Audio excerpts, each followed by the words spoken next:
P Jayarajan പറഞ്ഞതും ഞാനും നിങ്ങളെല്ലാം കേട്ട് കാണും. ജയരാജൻ പറഞ്ഞത് ഞാനിങ്ങനൊരു പുസ്തകം എഴുതിയിട്ട് ആരെയും പ്രസിദ്ധീകരിക്കാൻ നടത്തിയിട്ടില്ല, ഞാനിങ്ങനൊരു ഈ പറഞ്ഞ രീതിയിലൊരു പുസ്തകം എഴുതിയിട്ടുമില്ല, അതിനെതിരായിട്ടുള്ള നിയമ നടപടികളുമായിട്ട് മുന്നോട്ടേക്ക് പോകുമെന്ന് അദ്ദേഹം തന്നെ പരസ്യമായിട്ട് ഞാനും നിങ്ങളുമെല്ലാം കേൾക്കത്തക്ക രീതിയിൽ ഇപ്പോൾ പറഞ്ഞിരിക്കുകയാണ്. അതാണ് വസ്തുതാപരമായിട്ട് ഞങ്ങൾക്ക് പറയാനുള്ളത്. ഇലക്ഷനും മറ്റ് രാഷ്ട്രീയമായ ഇടതുപക്ഷ അനുകൂലമായ രാഷ്ട്രീയ സാഹചര്യങ്ങളൊക്കെ വരുമ്പോൾ പിന്നെ ഈ മാധ്യമങ്ങളും ചില ആളുകളെല്ലാം ചേർന്ന് ഇതുപോലുള്ള നിരവധി വാർത്തകൾ പലപ്പോഴും ചമക്കാറുണ്ട് എന്നുള്ളത് സത്യമാണ്. പ്രകാശ് കാരാട്ട്, പാർട്ടിയുടെ അഖിലേന്ത്യാ കോർഡിനേറ്ററായിട്ട് പ്രവർത്തിക്കുന്ന സഖാവ് പ്രകാശ് കാരാട്ട് തന്നെ ഈ കാര്യം ഇപ്പോൾ ചൂണ്ടിക്കാണിച്ചിട്ടുണ്ട്. ഞങ്ങൾക്കിതിൽ വേറെ ഒരു കാര്യവും പറയാനില്ല. കാരണം ആരെപ്പറ്റിയാണോ ആ പുസ്തകത്തെ പറ്റിയെല്ലാം പറഞ്ഞിട്ടുള്ളത് അദ്ദേഹം തന്നെ അതിനിശ്ചിതമായിട്ട് അത്തരത്തിലുള്ള ഒരു കാര്യവും ഇല്ല എന്ന് പറഞ്ഞു കഴിഞ്ഞ സാഹചര്യത്തിൽ ജയരാജൻ പറയുന്നത് വിശ്വസിക്കുക എന്നുള്ളത് തന്നെയാണ് പാർട്ടിക്ക് ചെയ്യാൻ സാധിക്കുന്ന കാര്യം.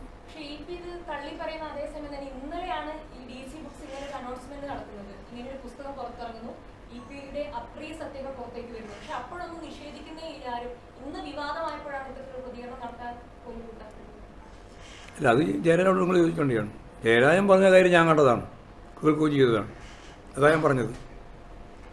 വളരെ പ്രകോപനപരമായിട്ടാണ് ജയരാജൻ അതിനോട് പ്രതികരിച്ചത്. തികച്ചും തെറ്റായ രീതിയിലാണ് ഇത് പ്രസിദ്ധീകരിക്കപ്പെട്ടത്. ഒരു കമ്പനിക്കും ഞാൻ കൊടുത്തു കഴിഞ്ഞിട്ടില്ല, ഒരു കരാറും ഉണ്ടാക്കിയിട്ടില്ല. അതുകൊണ്ട് തെറ്റായ രീതിയിലുള്ള പ്രചരണമാണ് നടത്തിക്കൊണ്ടിരിക്കുന്നത് എന്ന് പി ജയരാജൻ കൃത്യമായിട്ട് പറഞ്ഞിരിക്കുകയാണ്. പിന്നെ വാർത്താ മാധ്യമങ്ങൾ പലതും ഉണ്ടാക്കുകയും പറയുകയും ചെയ്തുകൊണ്ടിരിക്കും. അതിലിന് പറയൽ അത്ഭുതകരമായ സാഹചര്യം ഞങ്ങൾക്കില്ല.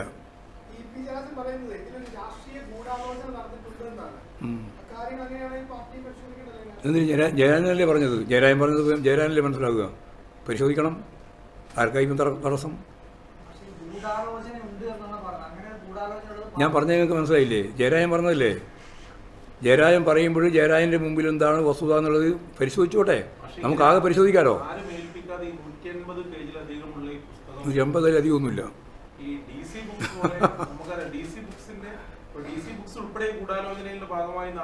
അറിയില്ല, നമുക്കെങ്ങനെ പറയാൻ സാധിക്കുക? ഏതോ ആകാശത്ത് കയറി നിന്നിട്ട് ചോദ്യം ചോദിക്കുക, എന്നിട്ട് അതിന് ഉത്തരം പറയാൻ ഞാൻ എന്ത് ബാധ്യത? അതും മാധ്യമത്തിൻ്റെ വേറൊരു ഭാഗമാണ്. DC ബുക്സും അവരും ബിസിനസ് തന്നെയാണ് ഇതെല്ലാം. ഞങ്ങൾക്കിതിൻ്റെ അകത്ത് ഒരു കാര്യവും പറയാനില്ല. പാർട്ടിക്ക് ഇതിൽ കൃത്യമായ ധാരണയുണ്ട്.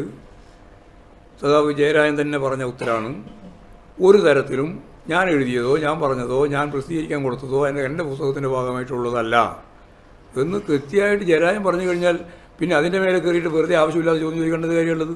ഇപ്പോഴും തന്നെ റിപ്പോർട്ടർ ചാനലിൽ MP ഗോവിന്ദന് എന്തോ അസംതൃപ്തി പ്രകടമാണ് എന്ന് പറഞ്ഞിട്ടുണ്ട്. ആരാ പ്രകടിപ്പിച്ചത്?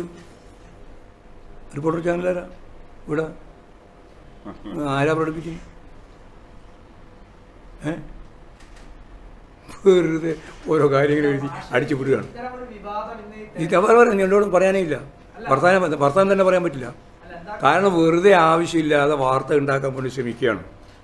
ഞങ്ങൾ പാർട്ടി ഒറ്റക്കെട്ടായിട്ട് മുന്നോട്ടേക്ക് പോവുകയാണ്. സമ്മേളനത്തിൻ്റെ പശ്ചാത്തലമാണ്. മാത്രമല്ല ഉപതെരഞ്ഞെടുപ്പ് നടക്കുന്ന ഒരു ദിവസമാണ്. ഇങ്ങനെ ഒരു തോന്നിയാസ വാർത്ത ഉണ്ടാക്കിയിട്ട് പാർട്ടീൻ്റെ മേലെ കെട്ടിവെക്കാനുള്ള ഗൂഢശ്രമമാണ് നിങ്ങളെല്ലാം നടത്തിയിട്ടുള്ളത്. അത്രയാണ് പാർട്ടിക്കെതിരെ തന്നെ. പാർട്ടിക്കല്ലാണ്ട് തെരഞ്ഞെടുപ്പ് ഘട്ടത്തിൽ വന്ന പാർട്ടിക്കെതിരെയുള്ള ഗൂഢാലോചനയാണെന്ന് കുമാഷും പറയുന്നത്. അങ്ങനെയാണ് പാർട്ടി അത് ആ രീതിയിൽ പാർട്ടി പരിശോധിക്കുമോ? ഇതെങ്ങനെ വന്നു, ഇതെങ്ങനെ ഉണ്ടായി എന്ന കാര്യം പാർട്ടിക്ക് തന്നെ ഒരു നിയമ നടപടിയായി മുന്നോട്ട് പോയിക്കൂടെ മാഷെ? അതായത് തെരഞ്ഞെടുപ്പ് മുന്നിൽ നിൽക്കുന്ന ഒരു ഘട്ടത്തിലാണ് ഇങ്ങനെ ഒരു സംഭവം വരുന്നത്. പാർട്ടിക്ക് തന്നെ അതിനകത്ത് നിയമപരമായി മുന്നോട്ട് പോയിക്കൂടെ? പി ജയരാജനെ മാത്രം ഉത്തരവാദിത്തമായിട്ടാണ് കാണുന്നത്. പാർട്ടിക്ക് തിരിച്ചടിയില്ലേ മാഷെ? ഈ ഒരു തെരഞ്ഞെടുപ്പ് ദിവസം ഇങ്ങനെ ഒരു വാർത്ത വരുന്നത്, അപ്പോൾ അത് പരിശോധിക്കില്ലേ? എല്ലാറ്റിൻ്റെയും ഉത്തരം ഞാൻ ആദ്യം പറഞ്ഞു. എല്ലാറ്റിൻ്റെയും ഉത്തരം ഞാൻ ആദ്യം തന്നെ പറഞ്ഞു. പക്ഷേ അതിലൊരു പ്രശ്നമുണ്ട്. മാഷ് ഒരു നല്ല വായനക്കാരനാണ്. അതായത് നമുക്കറിയാവുന്ന DC ബുക്സ് എന്ന് പറയുന്നത് കേരളത്തിലെ ഏറ്റവും ക്രെഡിബിലിറ്റി ഉള്ള ഒരു പ്രധാനപ്പെട്ട പ്രസാധകരാണ്. അവർ 1970 പേജുള്ള പുസ്തകം അതിന് മുഴുവൻ വന്നിട്ടുണ്ട്, മുഴുവൻ PDF വന്നിട്ടുണ്ട്. അത് മുഴുവൻ അവർ EP-നെ പോലെ ഒരു മുതിർന്ന നേതാവിൻ്റെ പേരിൽ ഇത് മുഴുവൻ അവർ തന്നെ തയ്യാറാക്കുമെന്ന് നമുക്ക് പ്രതീക്ഷിക്കാൻ പറ്റും. അതിലൊരു അനൗചിത്യമില്ലേ? ഞാനൊന്നും പ്രതീക്ഷിക്കുന്നില്ല. ഞാൻ പ്രതീക്ഷിക്കുന്നത് ജയരാജൻ പറഞ്ഞ സ്ഥലത്ത് ഞാൻ നിൽക്കുകയാണ്. അതിൻ്റെ അപ്പുറം ഒരു കാര്യവും പറയേണ്ടിയില്ല. പക്ഷേ പുസ്തകം എഴുതി കഴിഞ്ഞിട്ടില്ലെന്നാണ് ഇ പി പറഞ്ഞിരിക്കുന്നത്. അപ്പൊ ഇങ്ങനെ പുസ്തകം എഴുതുന്ന കാര്യം പാർട്ടിക്ക് അറിയാമോ? പാർട്ടിക്ക് അതിനെപ്പറ്റി അറിവുണ്ടോ? ഇപ്പോൾ ആളുകൾ പുസ്തകം എഴുതുന്നതും അതുപോലെ തന്നെ രചന നടത്തുന്നതും ഒക്കെ പാർട്ടിയോട് മുൻകൂർ അനുവാദം വാങ്ങേണ്ട കാര്യമൊന്നുമില്ല. പക്ഷേ ഇന്നിപ്പോ ഈ വാർത്ത ആദ്യം വന്നിട്ടുള്ളത് ടൈംസ് ഓഫ് ഇന്ത്യയിലെ ഒരു പത്രത്തിലാണ്. അത് ഇതേപോലെ സമാനമായി മുഖ്യമന്ത്രിക്കെതിരെയും മുൻപ് ഒരു ദേശീയ മാധ്യമം പത്രം തന്നെ ഇങ്ങനെ ഒരു പ്രസിദ്ധീകരണം, അതായത് മലപ്പുറം പരാമർശം ഉൾപ്പെടെ ഉണ്ടല്ലോ. അപ്പൊ ഇങ്ങനെ ഒരു ദേശീയ തലത്തിൽ തന്നെ ഒരു ഗൂഢാലോചന ഇതിന്റെ പിന്നിൽ നടക്കുന്നുണ്ട്. അതായത് ഇങ്ങനെ ഒരു ദേശീയ മാധ്യമം തന്നെ ഇതിൽ ഒരു പ്രധാനപ്പെട്ട വാർത്തയായി പ്രസിദ്ധീകരിക്കുന്നു. ഇതിന് മുൻപും സമാനമായ രീതിയിലുള്ള ഉദാഹരണം മലപ്പുറം മുഖ്യമന്ത്രിയുടെ പരാമർശം നടന്നിട്ട് അങ്ങനെ ഒരു ഗൂഢാലോചന സംശയിക്കുന്നു. അപ്പോൾ എന്തെങ്കിലും ഒരു ഗൂഢാലോചന ഇതിന് പിന്നിൽ ദേശീയ തലത്തിൽ തന്നെ ഉണ്ട് എന്നുള്ളൊരു സംശയം പാർട്ടിക്കോ മാഷക്കോ തോന്നുന്നുണ്ടോ? ജയരാജൻ തന്നെ എഴുതിയില്ല എന്നും ജയരാജൻ തന്നെ പ്രസിദ്ധീകരിക്കാൻ കൊടുത്തില്ല എന്നും പറഞ്ഞ പശ്ചാത്തലത്തിൽ പിന്നെ വെറുതെ നിങ്ങളുണ്ടാക്കുന്ന മാനസിക ഗൂഢാലോചനക്ക് ഞങ്ങളെന്തിനാ ഉത്തരം പറയാൻ പോകുന്നതും? നിങ്ങൾ തന്നെ ഗൂഢാലോചന പറയുക, നിങ്ങൾ തന്നെ അതിന് അഭിപ്രായം ചോദിക്കുക, എന്നിട്ട് അതിൻ്റെ മറുപടി വാങ്ങുക, എന്നിട്ട് വാർത്ത പ്രസിദ്ധീകരിക്കുക. അത് ഞങ്ങൾക്ക് തീർക്കുക, ഞാൻ തീർക്കില്ല. അത് നേരത്തെ പറഞ്ഞാ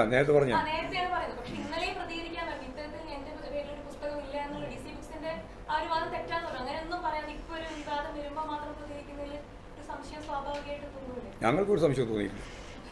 നിങ്ങൾക്ക് തോന്നിയിട്ടുണ്ടാവും. ജയരാജനോട് ചോദിച്ചാൽ മതി. പാർട്ടിയുടെ കേന്ദ്ര കമ്മിറ്റി അംഗം പറയാത്തതോ അല്ലെങ്കിൽ അത്തരത്തിൽ ഏൽപ്പിക്കാത്ത ഒരു കാര്യം DC ബുക്സ് പോലെയുള്ള ഒരു കണ്ടന്റായി അത് പുറത്തു വരുമ്പോൾ പാർട്ടി അതിനെ എങ്ങനെയാണ് കാണുന്നത്? നിയമപരമായി കൈകാര്യം ചെയ്യുമെന്ന് ജയരാജൻ പറഞ്ഞു കഴിഞ്ഞു. ഞാൻ നേരത്തെ പറഞ്ഞില്ലേ അത് വെറുതെ ഇങ്ങനെ ചോദിച്ചുകൊണ്ടിരിക്കുക. പാർട്ടിക്കെതിരായ ഗൂഢാലോചന ഉൾപ്പെടെയുള്ള പ്രശ്നങ്ങൾ വേറെ ചർച്ച ചെയ്യാം.